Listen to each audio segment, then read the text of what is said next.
Welcome to another GeekGirlCon stream. Today we are celebrating the holidays by sharing our favorite recipes for winter beverages, which can be, you'll see, it kind of translates to a bunch of different things.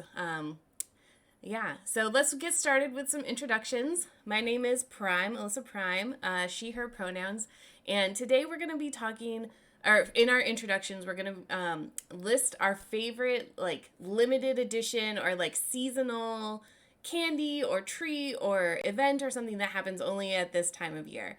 So like the pumpkin spice latte, right? That's a classic. Everyone looks forward to fall so they can get their pumpkin spice latte. Mine is Junior Mints does a special candy this time of year where it's like the standard Junior Mint, but it's coated in crushed candy canes, and it's delicious, and I love it. Definitely check it out. And in chat, definitely tell us what your favorite like seasonal treat is this time of year. Okay, Tori, you want to go next? Sure. I'm Tori, she, her. I am the assistant to the DIY Science Zone, and so I bring a little bit of chemistry to my cooking and stuff. I still mourn the loss of Starbucks Juniper Latte, which they did 1 year for Christmas. I think it was 2018. And it was amazing, and I had as many of them as I could that season. And then 2019 rolled around, and I was like, "Come on, it's gonna," and it didn't happen, and I was so heartbroken. Yeah. So that's but it's not really a seasonal thing. It's just the one time, and then every year since I'm like, I miss it. Oh, Eggnog though, being able to get eggnog in stores is a favorite that I can actually do. Nice. Yeah. I've never heard of the juniper. You just say latte? That sounds amazing. Yeah, it was like a latte, and they had like a juniper syrup, so it had that kind of piney, resiny stuff going on. And then they'd do your whipped cream and a juniper pine sugar over the top of it, so a little bit of crunch and that sort of snap. Really, really, really good. If you like rosemary, if you like gin, it was amazing. So Awesome. All right, Janae, you want to go next? yeah. Hello, I am Janae, pronouns she, her. I am on the Twitch team with Prime and Jen. And let's see, I think my favorite seasonal treat around this time is Trader Joe's has these shortbread cookies that are coated in dark chocolate and nonpareil sprinkles. They're super good. So there's like that dark chocolate version, and then they have like a smaller version that's mint chocolate, and they're both fabulous. Super good. You can only get them this time of year. Nice. Check it out. Also, Trader Joe's sponsor us. Yeah. Right? Oh my gosh, that would be great. Yeah. Trader Joe is like the king of holiday limited edition treats. They've got all kinds of stuff. Coffees. Yeah. All right, Jen, you're up. Hello, I'm Jen Jfun. I'm on the Twitch team, or she, they pronouns. I'm on the Twitch team with Janae and Prime, and I really like Tori, so she's always kind of there in our hearts. But yes, okay, I really had to think about this because I'm one of those people that would celebrate Christmas in July with my friend Jessica, and we'd bake cookies and watch Elf. Whenever we felt like doing something like that. But when I was a kid, they only had for a limited time around Christmas the Oreos dipped in chocolate, and it was either the white chocolate or the milk chocolate. And now they kind of have them all the time. But I remember when I was a kid, it was just like that certain time of year, and they'd come out with like the pretty little package, and you buy them, and they were so good. I would have to say that's my favorite. Nice. Awesome. And apple cider. Ooh. That's another. Ooh. Yes. A great winter beverage.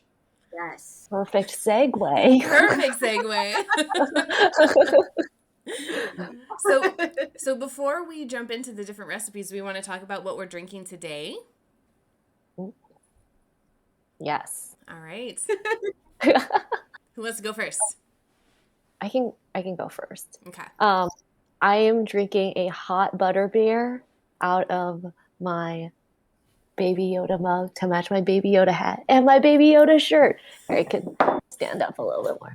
Joy to the galaxy. Nice. Okay. Delicious. All right, Yes. who's next? Super good. I'll go. I am drinking Mexican hot chocolate out of my snowman mug in my, I can't get up because my dog's laying on me, but my Santa unicorn space sweater. Nice. Yeah. All of our screens are too small. Like we can't see all of the festive stuff we're wearing. And my dog's like, "You're not moving." I was like, "Okay." Hold still. You're providing warmth and snuggles. This is an important behavior. Exactly. So I actually had my beverage stored in a thermos so it would stay warm. I don't know how well you can see the steam coming off of it here. Yeah. So we'll just do the dramatic pour. Ooh. Ha! I pre-measured. When I said I bring lab skills, this is part of what I mean here. So I'm going to go over the recipe for this later on. It's chai in. So this is a hand-painted Captain America mug my mom made for me featuring my Captain America cosplay.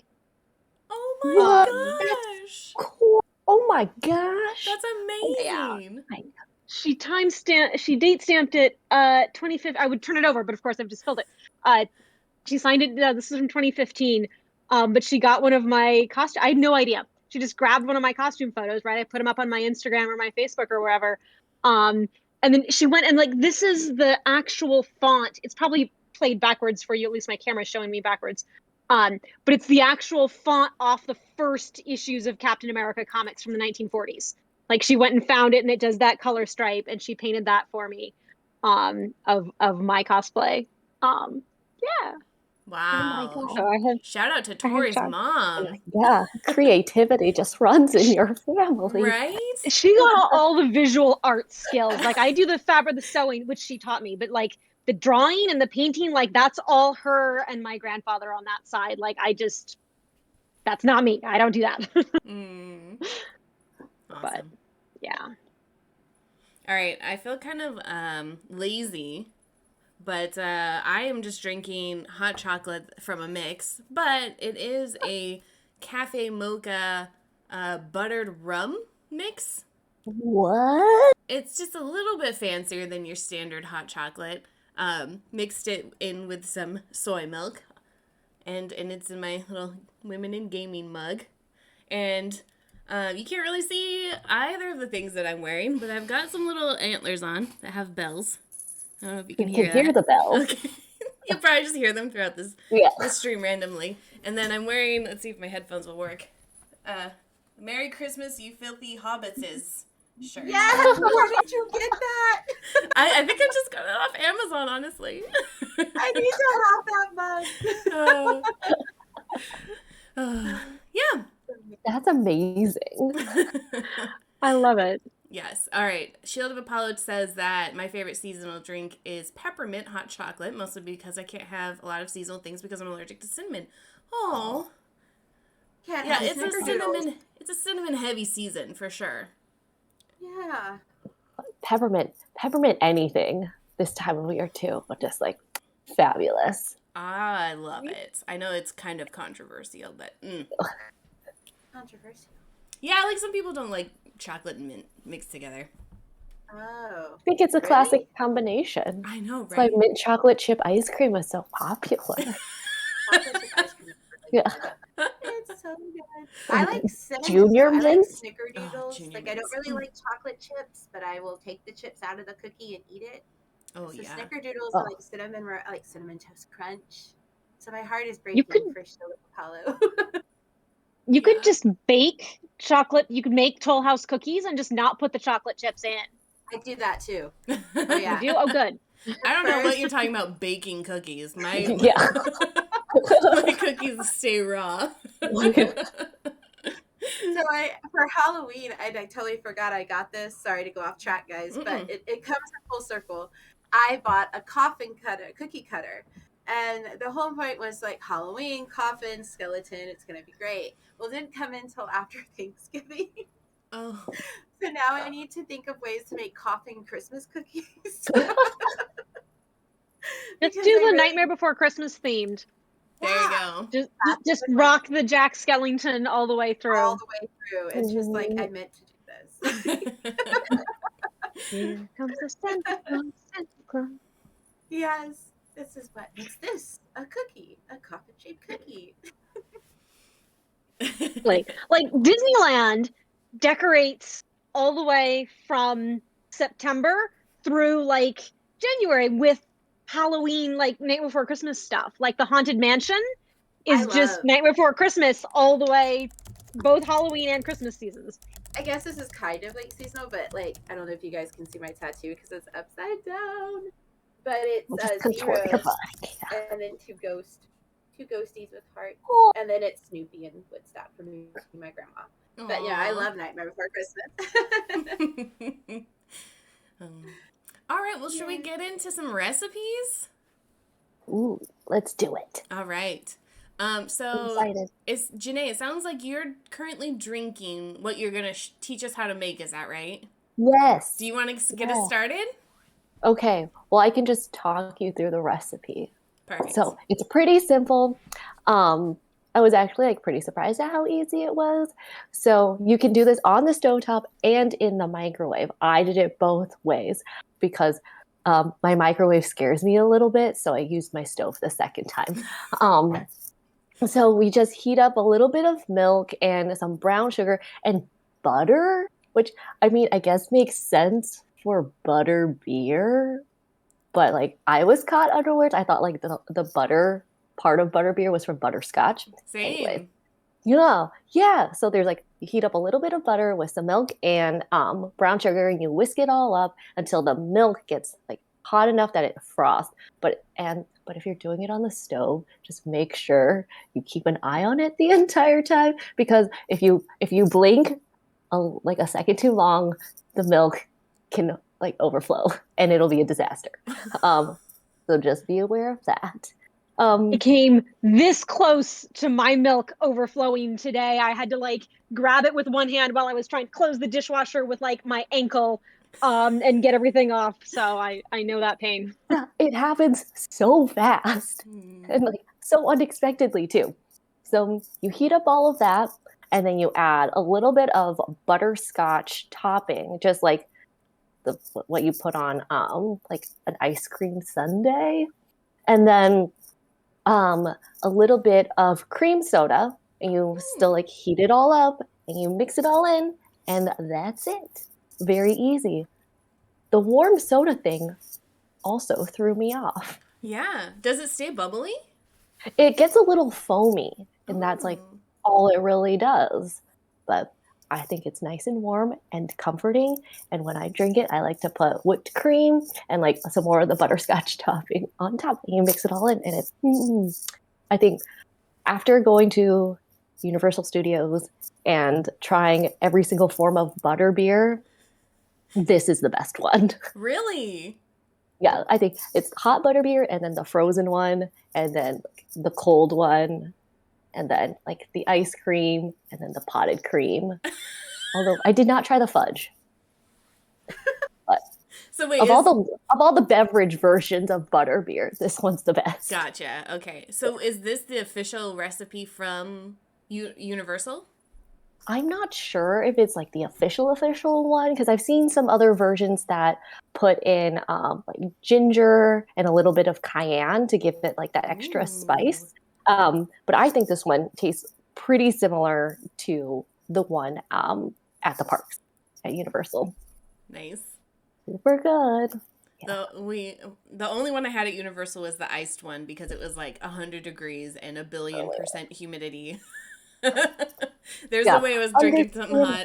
Yeah. It's like if I'm already sweating, I don't need to sweat more. Right. Exactly. But no, it's perfect for this time of year. Yes, and very easy to make. And you could, as I said, you could make it in the microwave if your microwave doesn't terrify you. Yeah. Why does your microwave terrify you? So, so if you use it in succession, after the first time you use it, there's like this really weird noise that emits from it, like a fan maybe cooling down or something. I'm not sure, but it like stays on for a really long time. And I'm like, is it safe to open this microwave? I don't know. But then it stays on for like a minute or two. So then by that time, I'm like, my food is a little bit cold. And also, I think it's just like kind of powerful too. So like things explode. It's more powerful than I think it is. So like heating up milk and then explosion. So, oh, scary. yeah. It's okay if it explodes while it's on, but like when you take it out and then it explodes, that is terrifying. Yeah, that's Yeah. That's it. So if people wanted to make this recipe, where could they find it? Oh, I can drop it in chat, the recipe that I used. Perfect. Awesome. Yay. Awesome. Let us know if you have any questions about how to make butterbeer, Janae's experience, other types of hot beverages that you're making and drinking right now. We want to hear about it. All right. Who wants to go next? I can go next because mine's super simple. Okay. So I chose to make Mexican hot chocolate because it is, and I didn't realize how much I was going to miss it when I moved to the Northwest. But they actually do sell it in the Hispanic aisle or Mexican food aisle or international aisle. All of those things make me laugh because in Texas it was just down an aisle. Right. But here they specify it.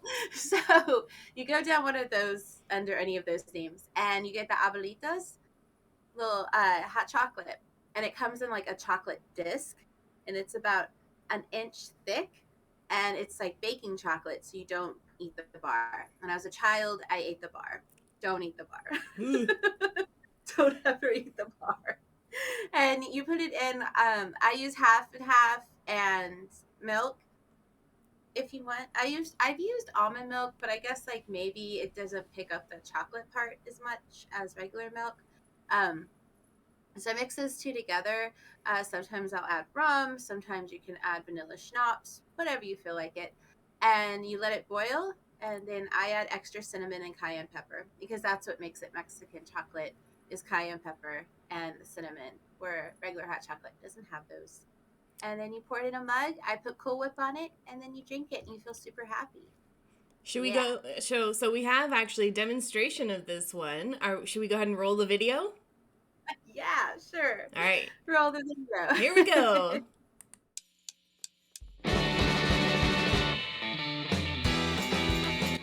Hello everybody, this is Jen J Fun, and I am going to be showing y'all how I make Mexican hot chocolate. You could go the long route, do all the powder, the cocoa powder and the goodness, or you can trust the loving heart of Abuelita. She's amazing, she's pure, she is Mexican hot chocolate. So first what you're going to need is a medium saucer pan, and of course a tablet. The cool thing about Abuelitas, you can see, is that it's a little huge wedge of chocolate. And you're gonna put, I like to put half and half. So you can do 4 cups of milk, which is legit, but I like to do 2 cups of this yummy cream and 2 cups of regular milk. Sorry, this is all over the place. It's on my phone. And what you're gonna do is you open the bar. Do not eat this chocolate.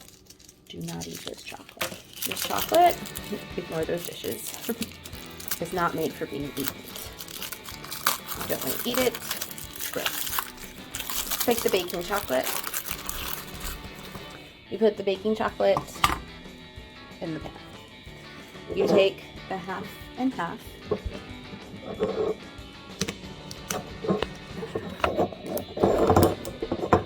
Sorry guys, so weird. Let me put this down.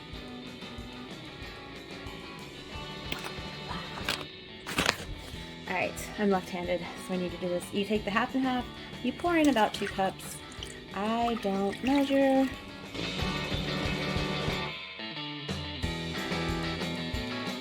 Okay, we are back. It's been about 5 minutes, and as you can see, the smoke is rising. The chocolate is melted, and all that's standing between you and this goodness is to still cook it for like 2 minutes. I like to make sure it's really hot, and then I put it in my nice Jack Skellington mug with a bit of Cool Whip, and it's ready to go on this wonderful Seattle cold winter days. And that is how I make my Mexican hot chocolate. Thank you.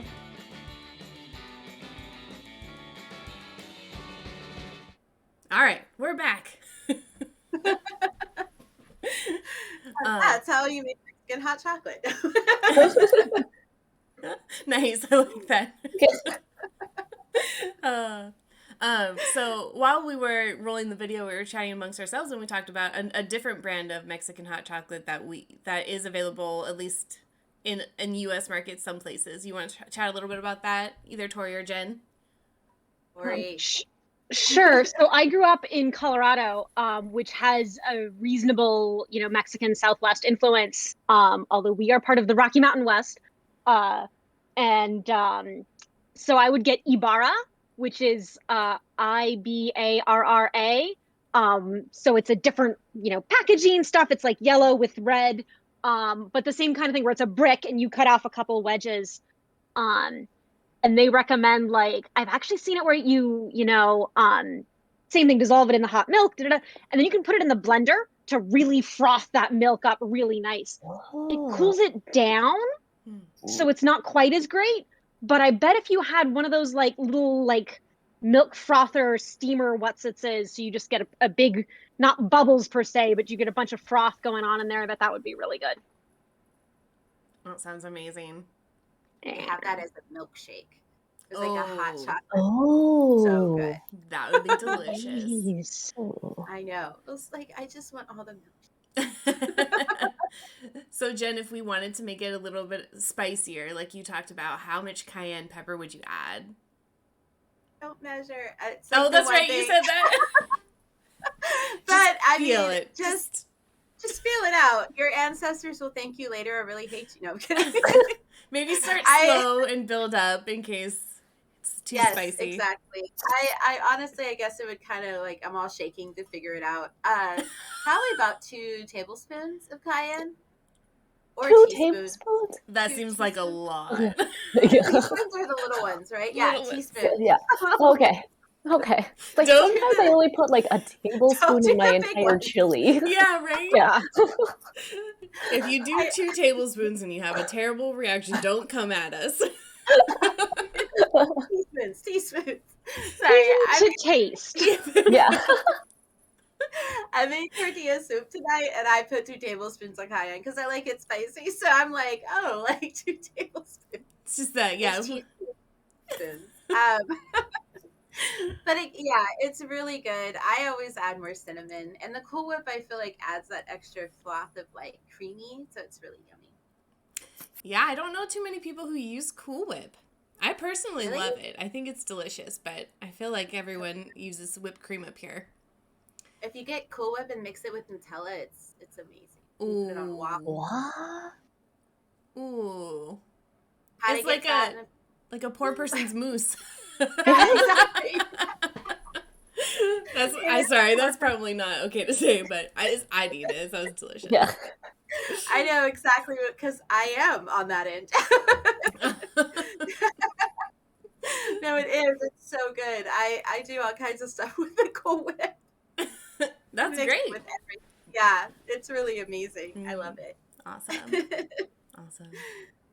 All right, well, if anyone has any questions for Jay Fun, put it in chat. Or if Janae or Tori, you have questions, you don't have to put them in chat. You can just say them. Right? Yeah. Do it. Yeah. Type it when you read it out loud. All right. Now, Tori, I know you have quite a few recipes for us. You want to go ahead and start off with 1 or 2? Sure, I will start off with the chai I'm drinking here, which may be familiar if you've ever been to the Old Cedars restaurant in the U District, the Indian one, not the Lebanese one. The same people run Taste of India over on Roosevelt and Saffron Grill right up in my neighborhood. This recipe printout dates back to Cedars restaurant on Brooklyn, and it is their chai recipe. So shout out to Mr. Muhammad, who is a delightful, delightful person. I believe he only owns Saffron Grill right now, and I think Taste of India is like his son. But they're just incredible recipes, really, really good Indian food. And they do bottomless chai. What? Which is both great and terrible. Yeah. So they bring you a little, it's like a little 6-ounce teacup. And if you order your chai and they fill it up. And that cup is never empty until you leave. Like, they are like ninjas. Like, you put it down for a split second. You drink like a centimeter and they fill it right back up. And it's wonderful. It's warm and sweet and creamy. And then it's like 3 a.m. and you can't sleep and you don't really know why. Because you were drinking bottomless chai all night. And they also give it to you like when you're waiting, right? Yeah, they'll bring it out if you're waiting for a table. Yeah, I was chatting with one of our special agents, Katrina, on Twitter about this. And she's like, yeah, you just kind of end up bouncing and vibrating, and this should be a controlled substance. So I have slightly modified their recipe over the years, but it's water, tea, cardamom, cloves, fennel, sugar, milk. That's it. And what I do, because I like to do this in a big batch. Sometimes I'll do it like in a crock pot for a party. But what I did today is steep the spices and the tea with the water and the sugar, but don't add any cream yet. Don't add any dairy. Then it goes in the fridge. And then when you want some, you can mix it with whatever kind of dairy you want. Because some people like, skim or whole fat or partial. Some people like non-dairy milk, whatever. And so I find it easier to keep it as a concentrate. So what I did is I took a big old, stock pot full of water. I use mostly decaf. So this is one of the big changes I've made is I use mostly decaf tea. So for my batch, I had 9 tea bags, 7 of which were decaf, 2 of which were full caffeine. Just because I like to sort of because I like drinking it at 7:30 at night, and I don't want to be up at 3 a.m. In my advanced age. I have noticed that caffeine hits me harder than it used to, and keeps me up more than it used to. So, tea, you can of course use full caffeine if you want to, but don't say I didn't warn you. And so I just dump the tea bags in there, and then I get one of those little fill your own tea bags, like sort of a cloth kind of pouch that you can fill it. And I use ground cardamom because that's what I had, whole cloves, whole fennel seed, and you sort of package it up in that and dunk that in there. And you boil it for like 20 or so minutes. Take out the tea bags and everything. So I've mostly switched from real sugar to Splenda. The Splenda makes a 1-to-1 volume sugar replacement. One of my roommates is diabetic, and the sugar contributes to the I can't sleep at 3 a.m. a little bit. So I've mostly switched to using that. I threw a couple little bits of cinnamon stick in this year because I had some. So add your sugar, let everything dissolve, let it cool down. If you're lucky and neither your tea bags nor your spice bag leaked, you can just pour it straight or transfer it straight over into a pitcher and store it in the fridge. I had to filter mine because one of the tea bags split, and I had bits of tea and I had bits of fennel seeds all throughout the brew. So I put it through I put coffee filters in a wide mouth funnel and just poured it through that.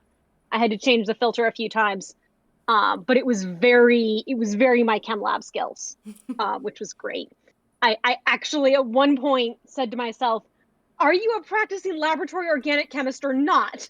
Do the thing.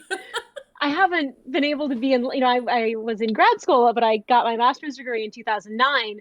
So the answer is not really, not practicing. But I do still think of myself as an organic chemist, and that lab experience is very useful in the kitchen and in the cosplay workshop, actually, in different ways. But I was like thinking about like transferring and how do you prep your funnel and stuff. And I was just like, are you an organic chemist or not? You know how to prep a funnel filter.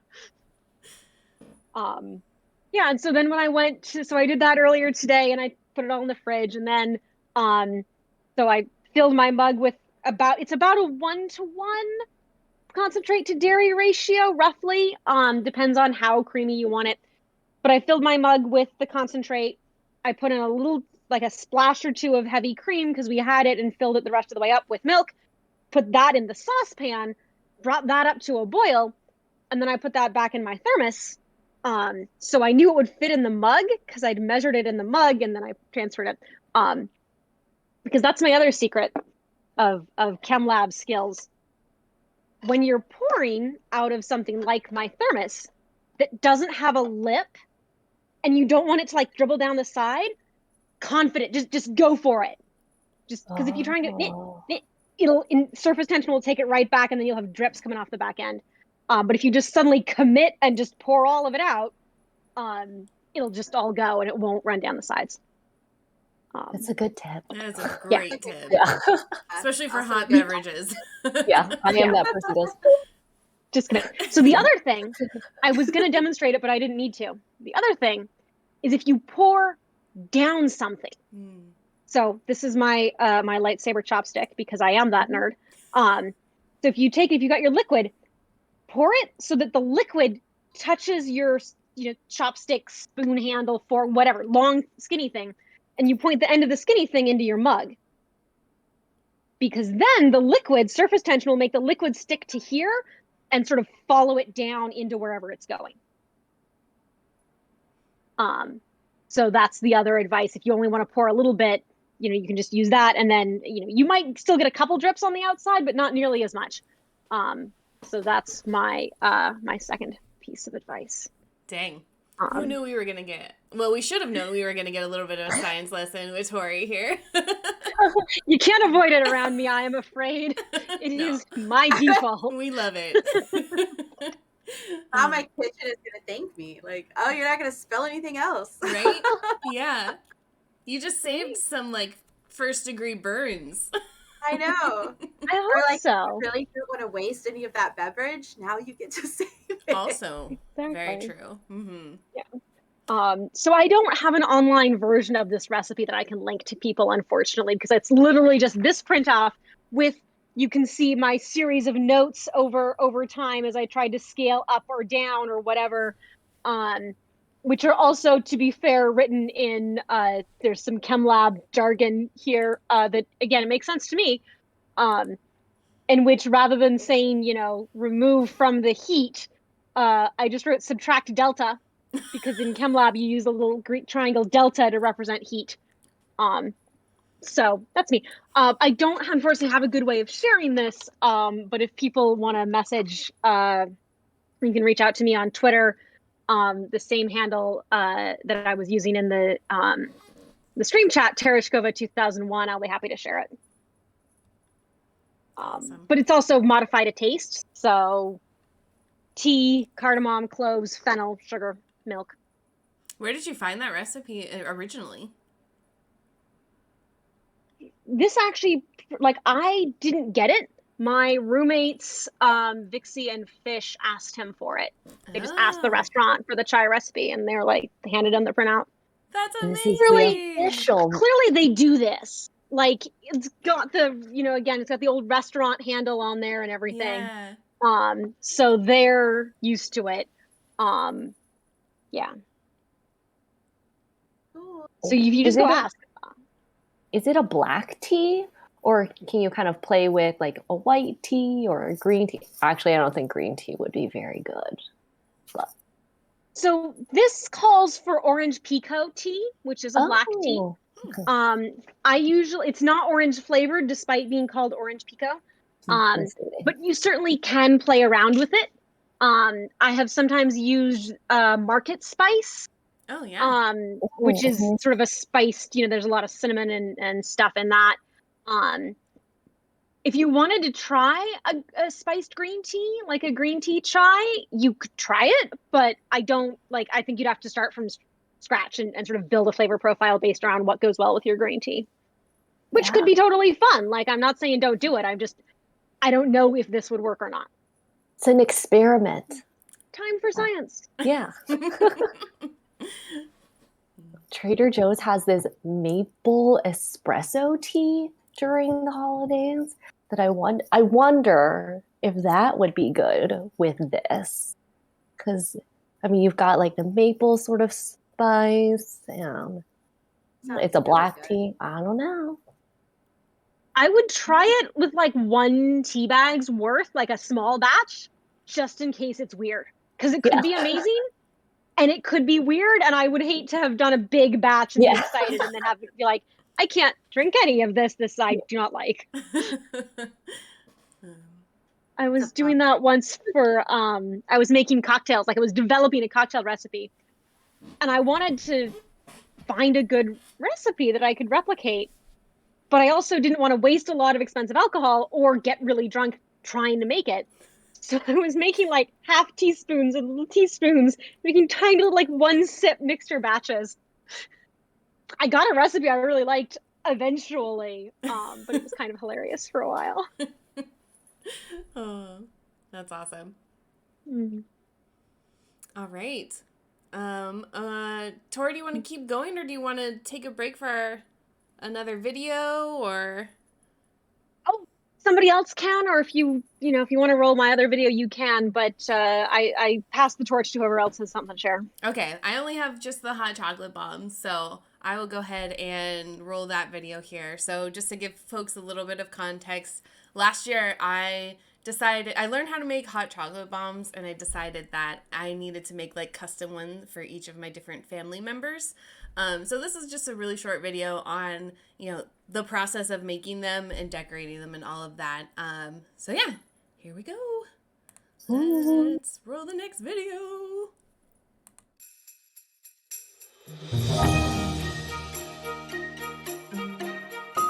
To get started making hot chocolate bombs, you'll need a spherical mold. I recommend silicone, not like this one.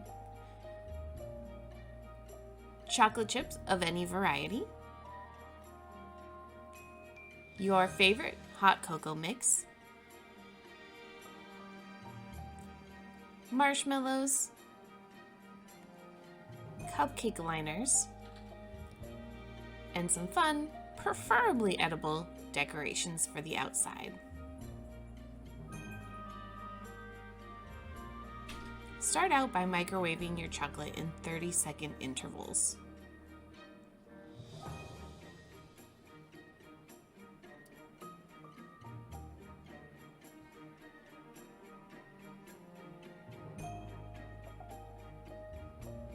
Heating your chocolate in intervals will ensure your chocolate bombs come out nice and shiny.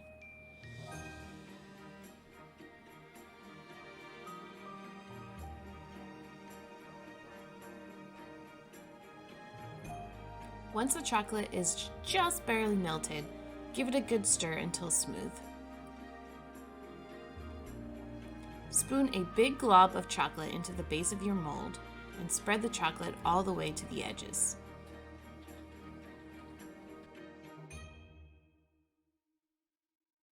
Once done, pop those into the fridge for a couple of minutes until completely solid. Now comes the tricky part. Gently, or not so gently, tap your molds onto a cookie sheet until the chocolate shells come free. You may have to gently squeeze the molds to get them out. Place your bomb halves into cupcake liners. In order to fuse our two halves, heat up a pan on low until just warm. Careful not to get it too hot. You can also microwave a plate. We're really just looking for a hot, flat surface. Once warm, place the pan on your workstation and begin filling half of your bomb. Start off with a generous heap of hot cocoa mix, then add your marshmallows as high as you can stack them.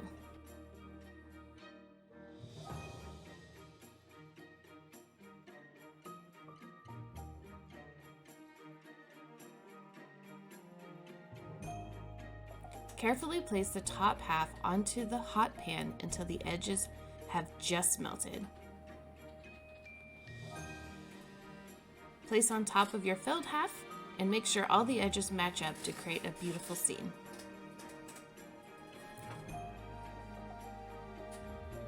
You can fill your hot chocolate bomb with whatever you like. Crushed peppermint, peanut butter chips, sprinkles, whatever fun and nummy flavors sound good to you.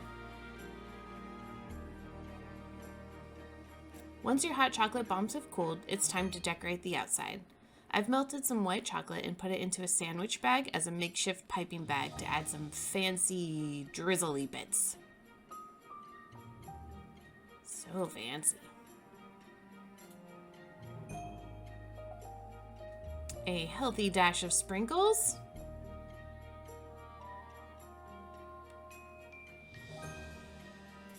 And ta-da! Your hot chocolate bomb is done. Place it in your favorite mug and pour over your hot milk or hot milk substitute and watch that delicious bomb melt away.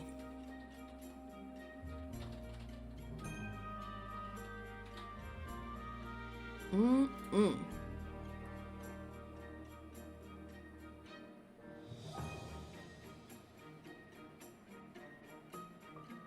Time to share with your loved ones. Well, not those loved ones. No chocolate for puppies.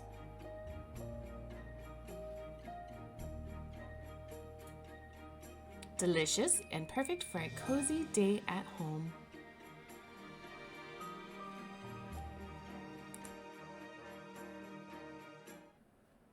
All right, we're back.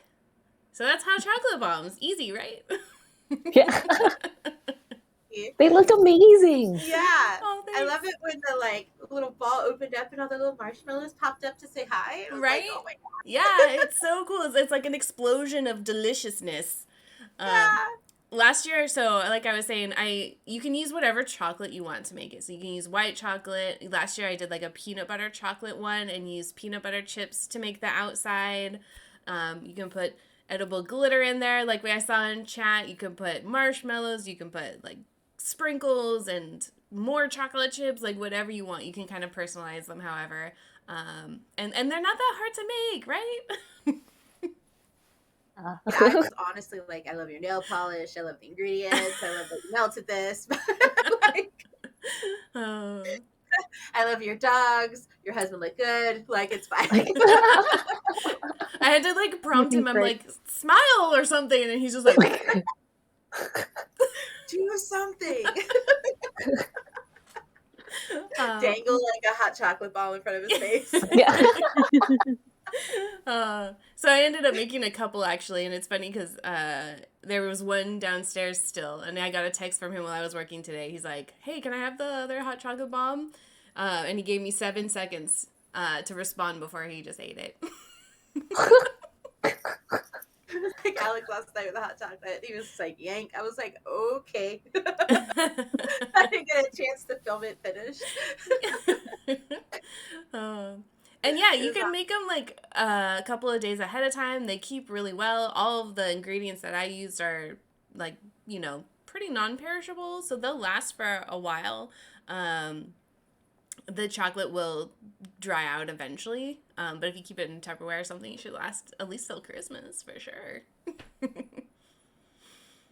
have to. Yeah. That was too cute. I had a friend once, so speaking of gifting hot chocolate, which was hilariously funny, because at some point, like, you know, well before any event, I just get this random text message. They're like, "Hey, you're more of an adult than I am. What power level is your microwave?" And I kind of went and looked it up. Like, this didn't really faze me as like, sure, this, you know, they would totally just randomly ask me what power my microwave is because whatever. And said it's blah power. And then they gave they're a former student of mine, so they were graduating. And they gave some of their professors mugs with like instant hot cocoa recipe. No, it wasn't hot cocoa, it was cake mug, like brownie in a microwave cake mug recipes. Calibrated for my microwave. Oh my gosh. And I went, "Oh, that's why you asked. I just thought you were being you." And they're like, "Yeah, no, there was a reason for this." That's hilarious. I feel like that's like some kind of joke, right? Like you get a prank call that's like, "What power is your microwave?" I don't know what the punchline would be, but Powerful. That's just my friend Theo. They're just like that. And then it was suddenly Incredible Gift, and it was just so sweet. So yeah, that's amazing. That's very thoughtful. it really was. Now I gotta make hot cocoa balls just for the marshmallows to pop out. You and should. The glitter. Yeah, and I was telling the folks that while the video was running that like I edited out getting the chocolate halves out of the mold a lot. a lot. Like I actually struggled a little bit this time around to get them out. I think it's because I didn't properly clean the molds out really well, and so there's like probably dust particles in there. But if you get silicone half sphere molds, they're way easier to work with. You can just kind of pop them right out. So if you have the funds for that, I highly recommend doing silicone versus that cheap plastic that I had. It'll make things a lot easier. All right. Well, Tori, do you want to go on to your next recipe? Sure. So I can either let you roll tape, and we can talk about Sunrise Calf from the Black Spire Outpost, or I also have Alton Brown's eggnog recipe. Thoughts, preferences? Roll the clip. All right, here we go. Just rolling the clip. Or did you want to say anything about it before? Oh, I should possibly explain that this was originally filmed for the Rebel Legion fundraiser Rebel Reads, where we do stuff focused around Star Wars books, which explains why I present it the way I present it. I'll tell you more once you see it. Oh boy. All right, here we go.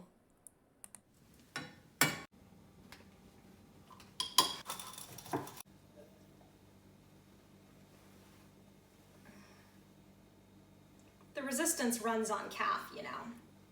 Oh, they'll tell you it's hope, but take it from me, Alpha Leader, it's calf. Best recipe I've ever found is in the Black Spire Outpost cookbook. Sweet, creamy, spicy, and with enough kick to get you well past orbit. Ignite the spark. Light the fire. All right, we're back. Yeah, so I am commanding officer of Alpha Squadron of Alpha Base. So the Rebel Legion is the premier Star Wars costuming group for the good guys. Anyone that fights on the light side in the Star Wars universe. And so we were raising money for, what were we donating to? I think UNICEF that year. So as Alpha Leader of Alpha Squadron, that's everyone who's a starfighter pilot. So all your X-Wing pilots, your A-Wings, Y-Wings, B-Wings, U-Wings. I'm sure I'm forgetting someone's favorite starfighter, but all that jazz. So hence that. So what I made is something, so this is the same book. It is the Star Wars Galaxy's Edge, the official Black Spire Outpost cookbook. I was telling folks before we went live, every single recipe in this cookbook is amazing. Like, not only is it a really fun Star Wars in-universe cookbook, it is delicious. Everything is really good. If you've been to Batu, if you've been to Galaxy's Edge in Disney World or Disneyland, some of these are those recipes, and some of these are their own thing. So this one is Sunrise Calf here. It doesn't actually look anything like this. Sunrise Calf is basically chai, but based around coffee instead of tea. So what you do is you take, and I sort of, quick clips, quick shots in the video. You take black coffee and milk and a little bit of, it calls for coconut oil, but I usually use butter because I have butter. 5-spice powder, and turmeric, and you heat it up and steep it. So you've got that sort of golden color from the turmeric and some really interesting flavors.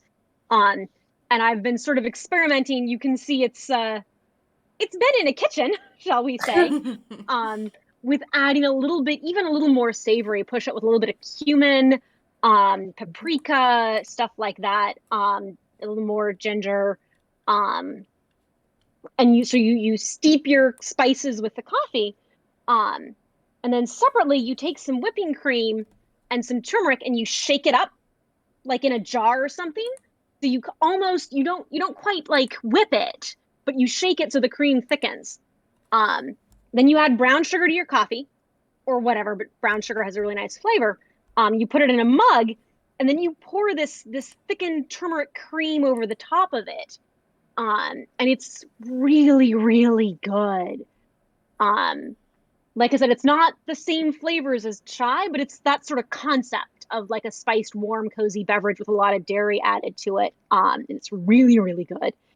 And I try because the recipe is 1 cup of coffee, half a cup of milk, and a 1/4 cup of heavy cream. So I try not to do that on the regular, because my cardiologist will be very mad at me. I don't have a cardiologist yet. But it runs in the family. Yeah, so I try not to do that on the regular, but it's really, really good. Really good. So that is certainly my favorite warm beverage out of this book, but everything out of it is just phenomenally good. There's some great cocktails in here if you like that. Hot drinks, cold drinks. There's one here that is stout, condensed milk, cinnamon, nutmeg, and brandy, which is a Lothal spice brew. I haven't tried that yet, but it sounds really good. Like, everything is phenomenal. And when we get out of the drinks chapter, the desserts are all really good. They've got these amazing little sandwich spice cream where you make little spice cookies and then you fill them with a cream cheese flavored filling. I use rose water. And it's really, really good. Wow. Or vanilla or whatever. So like, we could do an entire cooking episode that's just the Black Spire Outpost cookbook, honestly. Yeah. So that is my,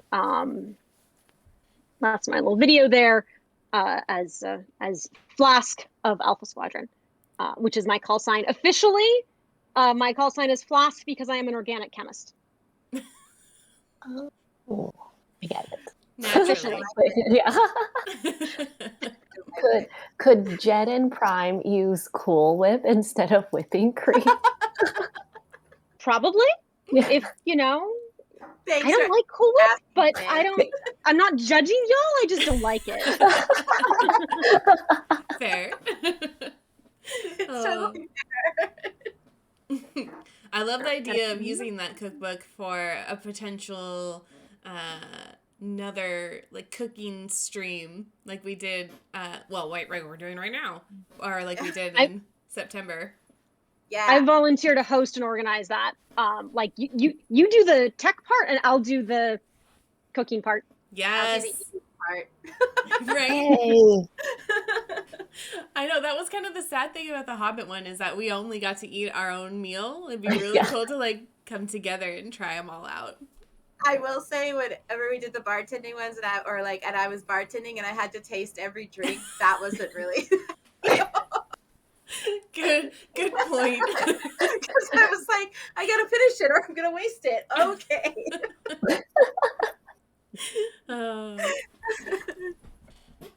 All right. I think we've got one more. Is that right?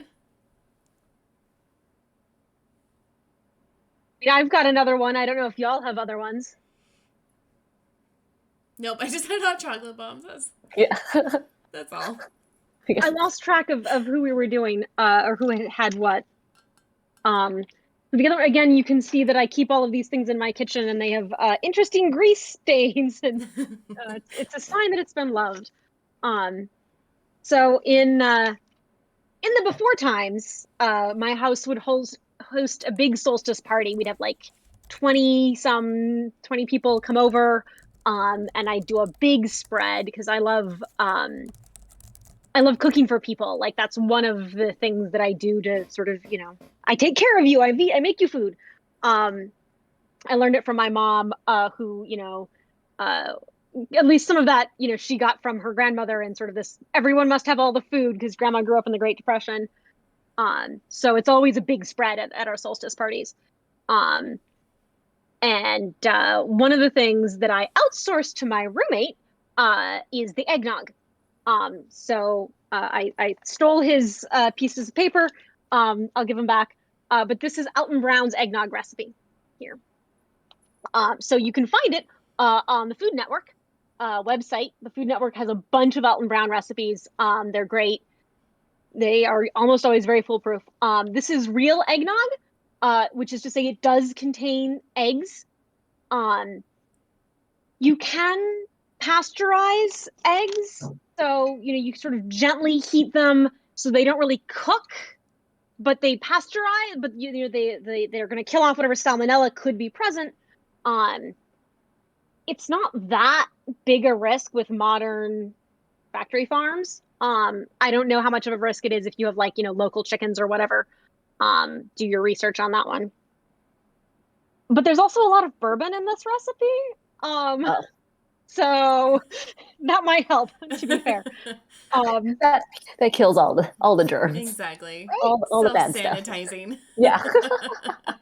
That's not 100%. The scientist in me compels me to point out that's not 100% accurate, but it's also not 0% accurate. Like ethanol does in fact kill bacteria in a way they can't recover from. It just might not kill all of them fast enough. So the way the recipe works is you take out the stand mixer, because this is a big batch. When you get your stand mixer, and you beat the egg yolks, and then you add sugar to that. So you beat the sugar into the egg white, or the egg yolks, so they get sort of light yellow, kind of frothy, as opposed to being egg yolks. Milk, whole milk and heavy cream. This is not a light recipe. Whole milk, heavy cream. 3 ounces of bourbon. This is an Alton Brown recipe, and Alton Brown is a Southern boy, so it's bourbon. You could use whiskey if you don't like or have bourbon, but honestly, that's what I recommend is bourbon. It's got a little bit more sweetness to it. You don't have to have the good stuff, make sure it's something you're willing to drink, but you don't need to put good fancy sipping drink alcohol into a recipe like this. Add bourbon. Nutmeg, you must freshly grate your nutmeg. And then separately, in your second stand mixer, because my household consists of 3 kitchens combined. And so we have my stand mixer and we have my roommate Vixie's stand mixer. So in the second stand mixer, you beat the egg whites with a little bit of sugar to stiff peak, which is sort of my favorite way of getting to whip things, because you pull the mixer out and you get those little stiff peaks on the end of it. So you whip the egg whites and then you sort of fold them in and mix them in together. And then you serve it, and it's great. And we usually go through 2 batches for, again, a party full of 20 some people. But it doesn't make a small amount. It's 4 eggs, a pint of milk, and a cup of cream. You get a lot. The recipe actually does include cooked eggnog recipe, which I've literally never done. But what they do for that is you boil the dairy, and then you mix that in with the egg yolks. And then, but you still don't pasteurize the whites. The whites stay raw. And so the Food Network Kitchen suggests caution in consuming because risk of salmonella, which their lawyers say they have to say that. I've never had a problem with that. We do this, like I said, almost every year in before times, and it has never been an issue. So yeah. obviously you don't have to, you could do this without the bourbon. Should you wish to drink things, by all means, drink things. Alcoholic, and if you don't wish to drink alcoholic things, you of course should not or do not. So you can easily leave the bourbon out if you wanted to. Yeah. The chat has apparently gone down a Gaston riff, which is great. I approve of your Gaston references. Yeah. Yeah, I can attest to the goodness of this particular recipe. This is like a newer family tradition for us to make this eggnog, the same Alton Brown recipe. But I think we've made it for the last 2 years, and there's currently a batch sitting in our fridge stewing right now and it's delicious, and we all are huge fans. We're all regular eggnog fans also, so but I think this one's it's nicer. It's better. Plus, I love Alton Brown. Science. And if you didn't include the bourbon, is there anything that you would add to kind of get that same flavor without the alcohol? So you can sometimes find flavoring extracts. Like you can find a rum flavoring extract, like vanilla extract. I don't know if they make a bourbon flavor extract, which, would still vanilla extract contains alcohol. It's just not, enough to be drinkable. So you might be able to find like a flavor extract. Honestly, I might try a little bit of like a good vanilla. Like this is one where, so like I get my vanilla extract from Savory Spice Shop, which has a branch up in Alderwood and is a Colorado company that I love. And so like, a Madagascar or Tahitian vanilla, one where you sort of the equivalent of like, wine from a local winery kind of a thing where it's like single source and stuff. And like a really good vanilla might show up really well in this in place of the bourbon. I was going to say a Madagascar vanilla bean, like the actual, just stick it in there like you would with cinnamon. That would probably work really well. Oh, sure. Put that in there with the dairy. Oh, yeah. Yeah. That does sound good. Comforting. Right? Mm-hmm. You could also try playing up the spices a little bit, like maybe more nutmeg if you didn't have the bourbon. You wouldn't want to go too heavy on the nutmeg because it can be a little overwhelming. Yeah,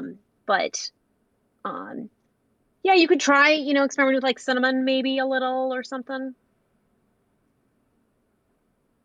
Yeah. Honestly, I think vanilla is your best bet. Oh, okay.